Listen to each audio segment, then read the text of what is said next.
तो आज की सुपर टेट कंपटीशन 2020 के लिए ये वीडियो तैयार की है। सभी साथी बड़े ध्यानपूर्वक समझेंगे। थ्योरेटिकल क्वेश्चन है जो त्रिभुजों के ऊपर आधारित हैं। क्वेश्चन नंबर 1 है, किसी त्रिभुज के अंत केंद्र को सुनिश्चित किया जाता है कोणों के अर्धकों पर, भुजाओं के अर्धकों पर, केंद्रक पर और लंब केंद्र पर। ये कोई त्रिभुज होता है, ये त्रिभुज है एबीसी त्रिभुज है। ये कोणों के अर्धक कर दिए जाते हैं इसके, ये हो गई इस तरह से, इसका भी अर्धक ये होगा। ये जो अर्धक होते हैं कोणों के, इनके ऊपर जो है ये डिपेंड करता है क्या, त्रिभुज का अंत्य केंद्र। कोणों के अर्धकों का प्रतिच्छेद बिंदु होता है, तो पहला ठीक है ये। क्वेश्चन नंबर 2 ले लेते हैं कि त्रिभुज का परिकेंद्र बिंदु सुनिश्चित किया जाता है। किसी त्रिभुज का परिकेंद्र बिंदु सुनिश्चित किया जाता है। परिकेंद्र बिंदु किस तरह से सुनिश्चित किया जाएगा, ये त्रिभुज ले लेते हैं हम इस प्रकार से, एबीसी ये त्रिभुज होगा। और त्रिभुज की भुजाओं के लंब समद्विभाजक खींचते हैं, ये खींच दिया, इसका ये खींच दिया, इसका ये खींच दिया। इस बिंदु को केंद्र मान करके यदि वृत्त खींचते हैं तो त्रिभुज के तीनों शीर्षों से होकर जाएगा, ये परिकेंद्र बिंदु होगा। तो केंद्रक पर, भुजाओं के समद्विभाजकों पर, लंब केंद्रक पर और माध्यिका पर, तो ये भुजाओं के समद्विभाजक पर स्थित होगा। दूसरा ठीक है। नंबर 3, समकोण त्रिभुज का परिकेंद्र स्थित होता है। ये समकोण त्रिभुज होता है एबीसी। ये कर्ण होता है, कर्ण का मध्य बिंदु ये डी हो गया। इस बिंदु को यदि केंद्र मान करके हम वृत्त खींचते हैं तो वृत्त त्रिभुज के तीनों शीर्षों से होकर के जाएगा। तो इसी को हम इसका परिकेंद्र बिंदु कहते हैं। कर्ण के मध्य बिंदु पर होता है, तो कर्ण का मध्य बिंदु जो है नंबर 3 पर है, ये ठीक है। क्वेश्चन नंबर 4 है, न्यून कोण त्रिभुज का परिकेंद्र स्थित होता है। त्रिभुज के अंदर, त्रिभुज के बाहर, केंद्रक पर, लंब केंद्रक पर। ये न्यून कोण त्रिभुज होता है कोई इस तरह से एबीसी, और हमें इसका परिकेंद्र स्थित करना है। तो न्यून कोण त्रिभुज का परिकेंद्र स्थित होगा।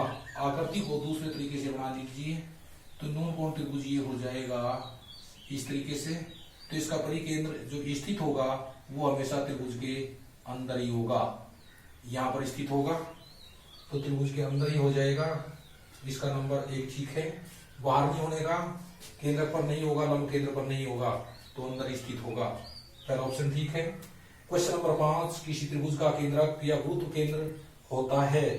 त्रिभुज की माध्यिकाओं के समद्विभाजकों का प्रतिच्छेद बिंदु, त्रिभुज के कोण समद्विभाजकों का प्रतिच्छेद बिंदु, त्रिभुज की माध्यिकाओं का प्रतिच्छेद बिंदु, त्रिभुज के शीर्ष लंबों का प्रतिच्छेद बिंदु। तो ये होता है माध्यिकाओं का प्रतिच्छेद बिंदु। एबीसी त्रिभुज है, ये माध्यिका होती है इसकी इस प्रकार से। माध्यिका क्या होती है, शीर्ष से सामने वाली भुजा के मध्य बिंदु को मिलाने वाला रेखाखंड त्रिभुज की माध्यिका कहलाती है। तो ये माध्यिका होती है, तो माध्यिकाओं का, त्रिभुज की माध्यिकाओं का प्रतिच्छेद बिंदु ये गुरुत्व केंद्र या केंद्रक कहलाता है। क्वेश्चन नंबर 6, किसी त्रिभुज का गुरुत्व केंद्र उसकी माध्यिकाओं को किस अनुपात में विभाजित करता है। ये होगा त्रिभुजों का, तो उसी तरह से एबीसी ये त्रिभुज है, ये इसकी माध्यिका हो गई त्रिभुज की इस तरीके से। ये इसका संगम बिंदु है, गुरुत्व केंद्र जिसको हम कहते हैं ओ। ये 2 और 1 के अनुपात में विभाजित करता है। 2 इससे शीर्ष की ओर होते हैं, भुजा की ओर होता है, इस प्रकार से 2 और 1 के अनुपात में विभाजित करता है। तो दूसरा ऑप्शन ठीक है। अब ले लेते हैं क्वेश्चन नंबर, नेक्स्ट आ जाता है क्वेश्चन नंबर 7। आ गया क्वेश्चन नंबर 7। किसी अधिकोण त्रिभुज का परिकेंद्र बिंदु होता है। ये अधिकोण त्रिभुज होता है, ये अधिकोण त्रिभुज हो गया ए बी सी। अधिकोण त्रिभुज का परिकेंद्र बिंदु इसके क्षेत्र के बाहर होगा, इस प्रकार से यहां पर स्थित होगा, क्षेत्र के बाहर होगा। तो दूसरा ऑप्शन ठीक है। त्रिभुज के अंदर, त्रिभुज के बाहर, माध्यिका पर, लंब केंद्र पर, तो त्रिभुज के बाहर स्थित होगा। क्वेश्चन नंबर 8 आ जाता है कि त्रिभुज की माध्यिका उस त्रिभुज के क्षेत्रफल को किस अनुपात में बांटती है। ये त्रिभुज होता है एबीसी, और माध्यिका ये होती है सिर से सामने वाली भुजा के मध्य बिंदु को मिलाने वाला रेखाखंड ये माध्यिका होती है। तो ये त्रिभुज को दो समान क्षेत्रफलों के अंदर बांट देती है। इसका क्षेत्रफल भी इसके क्षेत्रफल के बराबर होता है। तो समान भाग में पहला ही ठीक है, ये वो गलत है बाकी। क्वेश्चन नंबर 9 आ गया, किसी समद्विबाहु त्रिभुज की भुजाओं के मध्य बिंदु को मिलाने से आकृति प्राप्त होती है। समद्विबाहु त्रिभुज कैसा होता है? ये होता है समद्विबाहु त्रिभुज जिसकी ये दो भुजाएं बराबर है या भुजा इस भुजा के बराबर है। इसकी भुजाओं के मध्य बिंदु इनको आपस में मिला दिया, ये मिल गए इस तरीके से। तो ये DEF आकृति तैयार हो गई। तो कहने का अभिप्राय है कि किसी समद्विबाहु त्रिभुज की भुजाओं के मध्य बिंदु को मिलाने से आकृति प्राप्त होती है, तो समद्विबाहु त्रिभुज की होगी। न्यून कोण की नहीं, समकोण की नहीं, समबाहु की नहीं, तो समद्विबाहु त्रिभुज की ठीक होगी। चौथा ठीक है। 10वां की त्रिभुज का केंद्रक उस त्रिभुज के क्षेत्रफल को विभाजित करता है। त्रिभुज का केंद्रक, ये त्रिभुज होता है, त्रिभुज को बना देते हैं हम इस तरीके से। ये ABC त्रिभुज हो गया और ये इसका केंद्रक है G। ये हो गया, ये होगा, ये होगा। यहाँ ये भाग और ये भाग, ये भाग, तीनों का क्षेत्रफल समान होता है।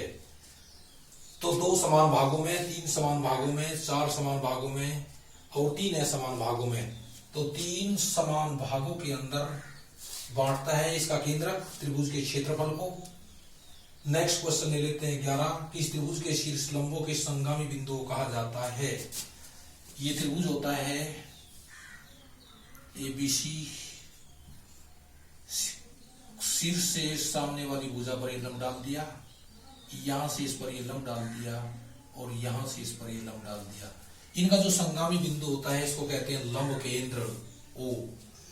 केंद्रक भी नहीं हो सकता, गुरुत्व केंद्र भी नहीं, तो लंब केंद्र होगा, लंब केंद्र।